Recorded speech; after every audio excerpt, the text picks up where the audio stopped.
Just when I thought I was out, they pull me back in. Well, here I am once again, folks, with another story on Bishop Lamor Whitehead. Another person has filed a lawsuit against the bishop for owing him money as a campaign worker for his 2021 Brooklyn Borough President election campaign.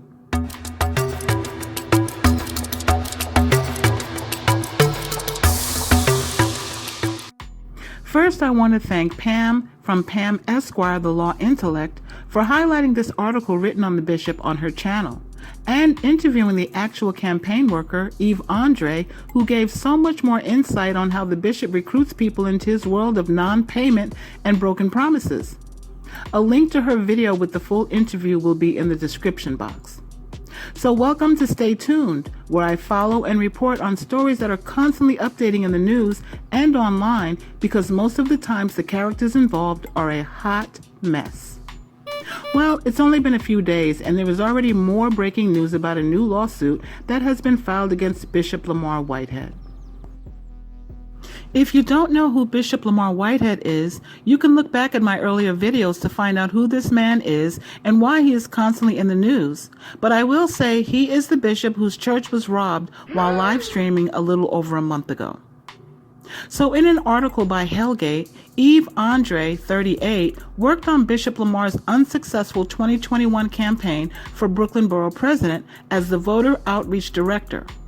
He was not paid sufficiently for his work or those he supervised, and many times came out of his own pocket to ensure his workers were paid.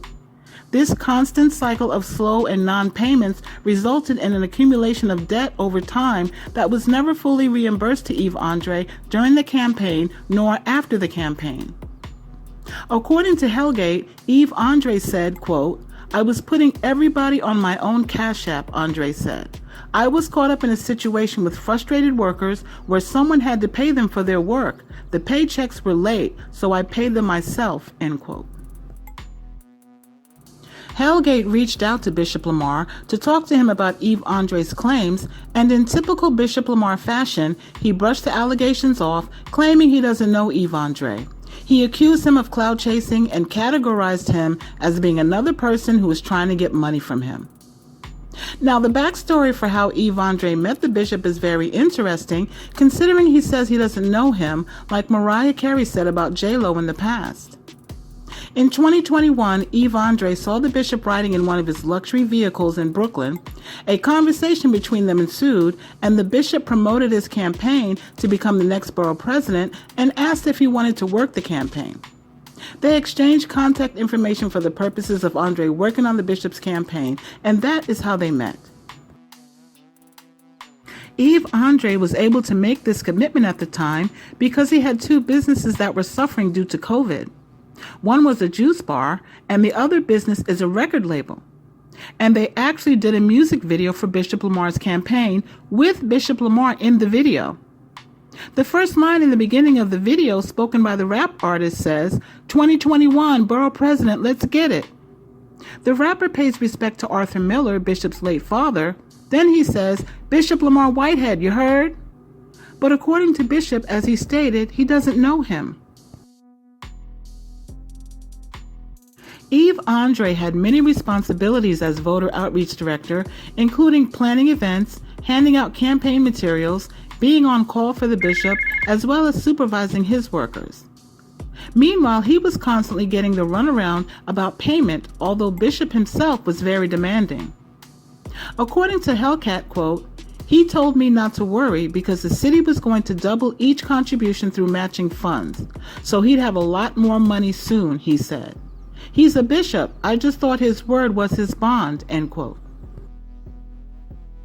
You see, the title that Bishop carries, in addition to his luxurious lifestyle, lures some people and gives them confidence that they can trust Bishop Lamor and not have to worry about money either. This is the danger of having authority and money if you are not above board, because it opens up more opportunities for you to connect with people who will trust you just because of your title and or perceived wealth.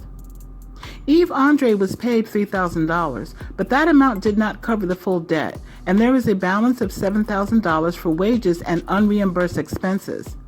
Hellcat verified Yves Andre's financial claims against the bishop and also acquired text messages showing him asking for payment and Bishop's response.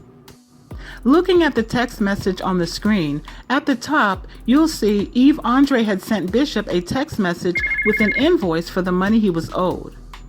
Bishop responded, "Good morning, what is this?"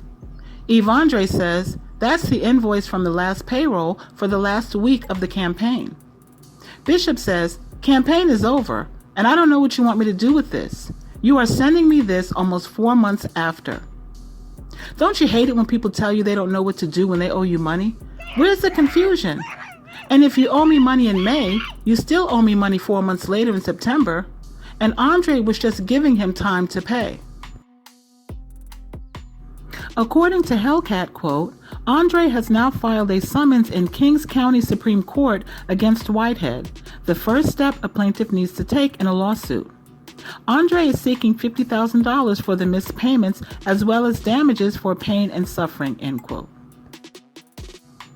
The article also goes into extensive detail about how Bishop Lamor financed his campaign and whether he followed the city's campaign finance laws regarding funding he received, which it appears exceeded the limitation capped at $1,500.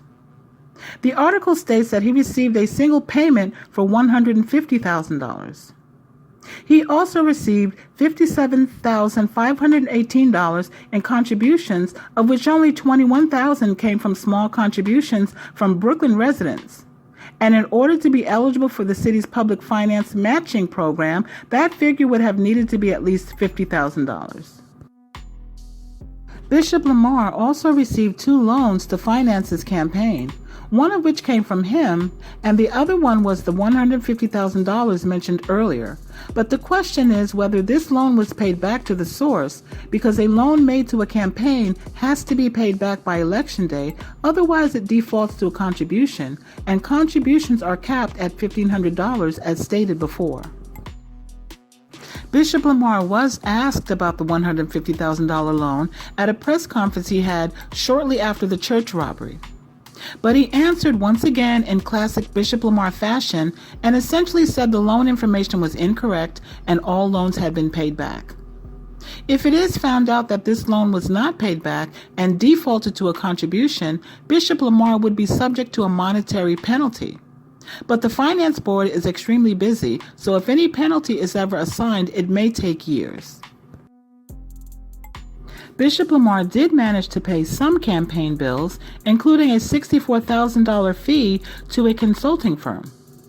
And as mentioned before, he paid back his own loan for the campaign. But the bottom line is he received 4,063 votes out of 288,500 votes that were cast total. So what does that tell you? In the end, I hope that Yves Andre receives the full amount he is suing the bishop for and all other people waiting for payment from Bishop Lamor, although the list keeps growing and growing. I do have a suggestion for any and all investigators that are seeking answers concerning Bishop's innocence, though.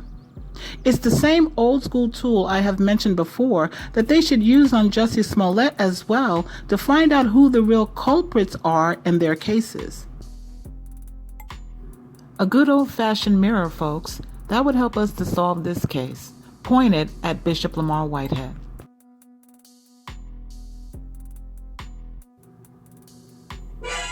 Bloopers.